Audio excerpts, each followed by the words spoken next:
Bon bah écoutez, on commence à être plutôt pas mal dans ce petit studio là, j'étais en train de regarder le rendu et je suis assez fan du petit logo imprimé là, c'est imprimé au laser sur une petite plaquette de bois, je pense que je le fixerai au mur, mais je vous en reparlerai dans une prochaine vidéo, le studio a bien avancé là, je vous ferai sûrement un petit room tour pour vous parler un petit peu de tout mon matos, tout ça, ça arrivera prochainement, en tout cas ça me fait très plaisir de revenir sur YouTube, ça faisait très longtemps surtout que j'avais pas fait de vidéo, bref, trêve de bavardage, aujourd'hui, vous l'avez peut-être vu dans le titre, vous l'avez peut-être vu dans le titre, on va parler de deepfake et surtout en fait je suis tombé sur une petite publicité avec Bruce Willis mais sans Bruce Willis. C'est un peu bizarre mais je pense que vous allez comprendre, je vais vous montrer ça tout de suite. Vous allez voir que c'est utilisé de plus en plus au cinéma, dans des séries, à la télé et même en France dernièrement. Donc voilà, trêve de bavardage, je vous propose qu'on rentre tout de suite dans le bref du sujet. Et donc nous voici, c'est une petite pub qui a été tournée en Russie. Et vous le voyez, on a ici Bruce Willis qui est ligoté avec notre agent secret. Alors c'est une pub qui a été tournée pour un opérateur téléphonique, il me semble. Voilà, c'est assez bien réalisé. On y voit que du feu. Honnêtement, je pense que là, très compliqué de dire que ce n'est pas Bruce Willis qui a tourné dans la pub. Attention, la bombe va péter, messieurs. Non, franchement, c'est méga bien fait. Honnêtement, c'est...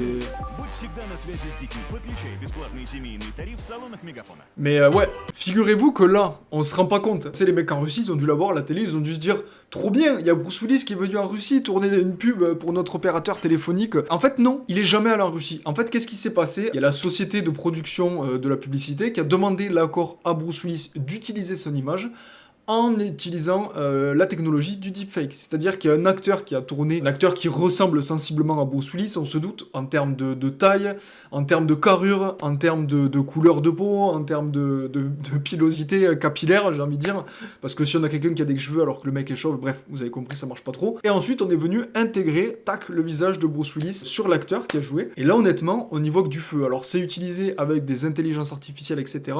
Mais il y a toujours l'intervention d'un être humain qui a besoin d'être là pour que ce soit fait. En tout cas, à ce niveau-là, on va y revenir tout à l'heure. Je vais vous montrer 2-3 trucs qui ont été faits, notamment en France. C'est assez intéressant de voir des personnes qui maîtrisent cette technologie en parler et expliquer un petit peu comment ils font. Il y a d'ailleurs un petit article qui a été posté sur BFM TV et du coup, ça parle de cette publicité. Il y a une chose assez intéressante que je voulais vous lire qui a été dit par la personne qui est en charge de la réalisation de cette publicité, qui dit que le deepfake offre la particularité de pouvoir employer d'immenses vedettes à des fins commerciales sans être contraint par leur emploi du temps. Ça, c'est vrai. Souvent chargé ou la crise sanitaire. Bon, la crise sanitaire, je pense qu'elle a un peu bon dos, c'est surtout une question financière et le fait de pouvoir avoir des stars comme Bruce Willis qui sont pas présents en Russie, qui sont aux États-Unis, qui n'ont pas forcément envie de faire le déplacement pour une pub qui a dû être tournée assez rapidement. L'utilisation de cette technologie nous permet de tourner du contenu plus rapidement et pour moins d'argent, on y vient, que si les stars étaient venues sur le tournage. Je trouve que c'est assez ouf en fait de voir que on a une star comme Bruce Willis qui a juste dit ok, et derrière, bam, il a son petit chèque qui tombe, il y a la publicité qui est tournée, on le voit dans la pub et tout, et ouais, c'est un petit peu le futur finalement, est-ce qu'on serait pas dans Black Mirror là?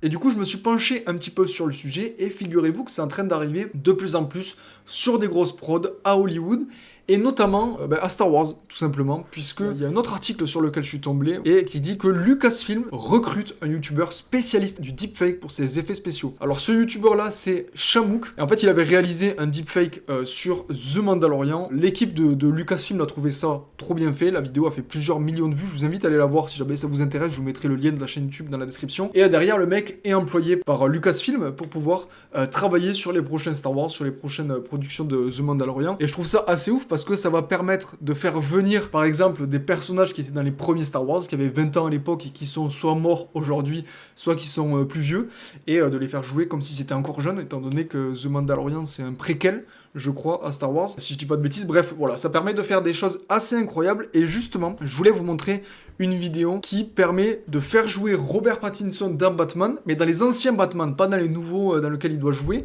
Et donc, on vient remplacer, comment il s'appelle? J'oublie toujours le nom de cet acteur, c'est insupportable. Acteur Batman de Christian Bale. Voilà, on vient remplacer Christian Bale dans cette scène. Je vous propose de la regarder. Donc là on voit Robert Pattinson, sauf qu'en réalité c'est Christian Bale qui joue le rôle de Batman, et on le voit, il y a des petites vues de comparaison avant-après. Honnêtement, on n'y voit que du feu. Et ce qui est assez impressionnant, c'est que là, c'est pas une grosse prod à Hollywood avec des millions de dollars de budget et tout, c'est un gars qui a fait ça chez lui. Un mec dans sa chambre qui fait des vidéos sur YouTube. Alors du coup, je me suis baladé un petit peu sur internet pour essayer de chercher d'autres deepfakes qui étaient super bien faits et qui étaient assez parlants. Et là, je suis tombé sur une vidéo du Loup de Wall Street dans lequel joue Leonardo DiCaprio. Si vous connaissez l'histoire du Loup de Wall Street, Leonardo DiCaprio joue le rôle de Jordan Belfort. Et donc sur ce deepfake, qu'est-ce qui a été fait? On a changé le visage de Leonardo DiCaprio par le vrai visage de Jordan Belfort. Et encore une fois, honnêtement, on a le côte à côte. On n'y voit que du feu. Alors la particularité de ce deepfake pour moi, c'est que Leonardo DiCaprio, il a été maquillé, son visage a été travaillé, etc. pour qu'il ressemble à Jordan Belfort. Donc là, la différence entre DiCaprio et Belfort, elle n'est pas immense, honnêtement. Mais ce qui est incroyable à voir, c'est que ça marche super bien. Le visage est hyper bien intégré, on voit pas du tout la différence. C'est ça qui est fou. Alors il y en a qui se sont amusés à faire des trucs un petit peu plus marrants. C'est un deepfake qui a été fait en parodiant les Gardiens de la Galaxie. Sauf que cette fois, on est sur The Billionaire of the Galaxy, les milliardaires de la galaxie. Et regardez, c'est juste exceptionnel. Je sais pas si vous les reconnaissez. Mais on a Elon Musk, Jeff Bezos et Mark Zuckerberg. Et encore une fois, ça marche hyper bien. Et là, on n'est pas sur des visages qui sont censés matcher à la base. Et Mark Zuckerberg, ça marche vraiment bien. Déjà que le mec fait peur dans la vraie vie. Là, avec cet accoutrement-là, c'est assez flippant. Et puis ça marche super bien parce que les mecs veulent coloniser l'espace et tout, aller sur Mars et tout. Et je trouve que ça marche bien, quoi. Alors du coup, figurez-vous que cette technologie, elle est aussi utilisée en France. Et elle a été utilisée dans une série qui est, je pense, la série la plus connue en France, c'est Plus belle la vie. Pendant la pandémie, tout simplement parce qu'il y a eu une comédienne qui était cas contact ou qui avait eu le Covid, je sais plus trop. Et je vous propose qu'on regarde la vidéo. C'est explicite, c'est un petit reportage qui est passé sur France Télé et ça explique très bien la situation. Contrairement aux apparences, l'actrice Malika Alaoui n'a pas joué cette scène. Son visage a été incrusté sur le corps d'une autre comédienne. Une astuce utilisée. Donc là on le voit encore une fois, ils ont utilisé une comédienne qui lui ressemble physiquement pour pouvoir matcher à son physique. Donc interdite de tournage pour cette. Voilà, elle était qu'en contact. On appelle ça le deepfake, une technique dont le youtubeur French Faker, qui souhaite rester anonyme, s'est fait une spécialité. Elle lui permet de placer n'importe quel visage, comme celui du leader de la CGT, Philippe Martinez, ou encore Emmanuel Macron, sur une scène de film, par exemple. J'ai récupéré toutes les images de l'actrice qui n'a pas pu être présente lors du tournage. J'ai fait apprendre son visage à la machine et j'ai collé ce visage directement sur l'actrice remplaçante. Ça m'a pris, je dirais, entre 1 semaine et 10 jours pour finalement un peu plus d'1 minute. Quand même, hein, c'est quand même assez long. Hein. Vous voyez que c'est de plus en plus utilisé, et justement en parlant de télé, ça vient de sortir il y a quelques jours, il y a une nouvelle émission qui est produite par France Télévisions, avec Thierry Ardisson, et en fait ils vont utiliser cette technique-là. Alors le but de cette série, de cette émission plutôt, c'est qu'il aille interviewer des personnes décédées, et donc là on voit Thierry Ardisson rajeunir de 20 ans dans l'ascenseur, c'est assez bluffant la façon dont c'est fait. Bonjour Monsieur le Président. Bonjour. Bonjour Princesse. Et donc là, on le voit interviewer Lady Di et le président Mitterrand, alors que les deux sont décédés. C'est ça qui est assez impressionnant, quoi. Comment vivez-vous votre mort, Monsieur le Président? Oh, ce n'est pas la mort qui est un grand souci, c'est de ne plus vivre. Par contre, ce qui est intéressant, c'est voir un petit peu les commentaires qu'il y a eu dessus, parce que moi, en fait, je suis tombé dessus sur Twitter, et j'ai vu que ça avait fait pas mal parler. Donc voilà, j'ai retrouvé le tweet d'origine, et je vous propose qu'on regarde quelques commentaires, parce que je sais que ça a fait beaucoup débat sur Twitter. C'est une horreur, aucun respect pour les morts, et ce, sur une chaîne publique, c'est vraiment honteux. Et puis, Ardisson, il fallait bien faire un type pareil pour faire une émission aussi horrible. Ok. C'est tout le danger du deepfake. Là, c'est dit et assumé, mais imaginez quand ce sera présenté comme des archives exclusives jamais révélées pour un mort ou encore des images en off pour un politique vivant.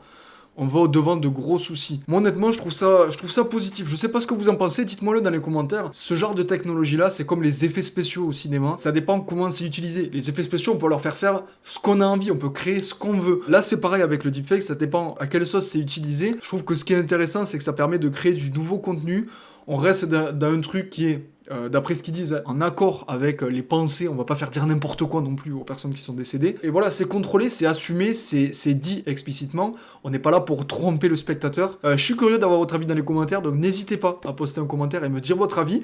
Et puis si la vidéo vous a plu, comme d'habitude, un petit like. N'hésitez pas à vous abonner pour être tenu au courant des prochaines vidéos qui sortiront sur la chaîne. Moi, je suis très content de revenir sur YouTube, ça me fait plaisir. Et je vous dis à très bientôt pour une prochaine vidéo. C'était Victor, salut!